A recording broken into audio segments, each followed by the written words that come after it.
join me for a walk in the woods where a friend and I checked out some stones and rocks. Here's a completely moss-covered rock. And another big rock. In the woods, there's another one that's really giant. I'm gonna try and get to that in a bit. Yeah, I'm not gonna try whatever mud is, so bypass it is. A few more moss-covered rocks. This is still not the super giant one, which I will get to very soon.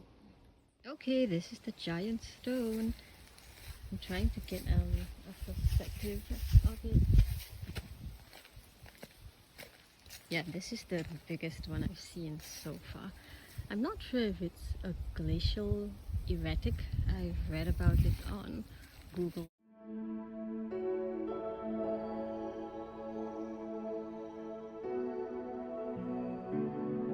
And some kids left some kindness rocks over here. They are very, very cute.